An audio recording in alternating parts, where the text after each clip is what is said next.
La relance passe par votre région. Patrick Devedjian, ministre de la Relance, s'est rendu ce jeudi 14 janvier 2010 sur le site de l'École nationale supérieure de l'électronique et de ses applications, l'ENSEA, à l'occasion du début de la seconde phase de reconstruction du site, financée dans le cadre du plan de relance. Le site de l'école a donc fait l'objet d'une première phase de reconstruction des anciens bâtiments, pour lequel il a bénéficié d'un soutien financier de l'État à hauteur de 10,7 millions d'euros. Le plan de relance participe au financement de la seconde phase, avec un apport de 6,85 millions d'euros. Donc on est entreprise générale et on va faire le gros œuvre de cette opération. Donc c'est une opération c'est la reconstruction en fait du bâtiment C de l'ENSEA. Et c'est un chantier de 19 mois qui devrait théoriquement, qui a commencé en fait, on a eu l'OS depuis le mois d'octobre. On a eu une période de désamiantage et là on a une période de démolition. On devrait démarrer le gros œuvre, donc montage de grue pour la fin du mois, pour une durée à peu près de 10 mois. Et on a une opération globale qui est à peu près de 19 mois. Il va y avoir à peu près, on va monter en pointe à 25 personnes. 25 personnes pour la phase gros œuvre et il y aura à peu près une cinquantaine de personnes en phase TCE.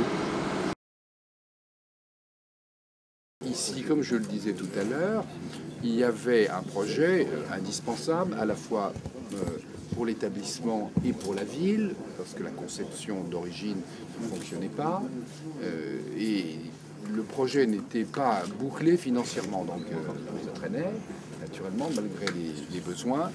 Et le plan de relance a eu évidemment cet intérêt de permettre de boucler des opérations qui étaient dans les tiroirs, qui ne sortaient pas, et qui ici on a mis pour le plan de relance 6,85 millions d'euros, donc l'opération de ce fait a pu se réaliser. Oui, d'abord, il y a une réactivité. Le premier objectif du plan de relance, c'est la réactivité. Le plan de relance, il se veut une réponse à la crise, donc créer du travail au moment où la crise frappe.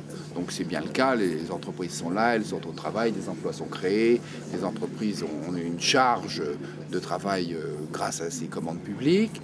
D'autre part, c'est un établissement dont l'utilité économique et sociale ne fait aucun doute. Il y a 38% de boursiers, 90% des élèves qui sortent de l'école trouvent du travail dans les mois immédiats qui viennent.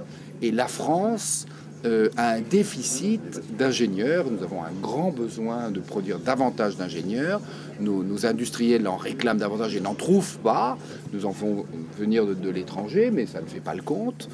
Donc tout ce qui permet évidemment à notre tissu universitaire de se développer et de former davantage d'étudiants est à la fois au plan social très efficace et au plan économique de nature à nous faire gagner des parts de croissance.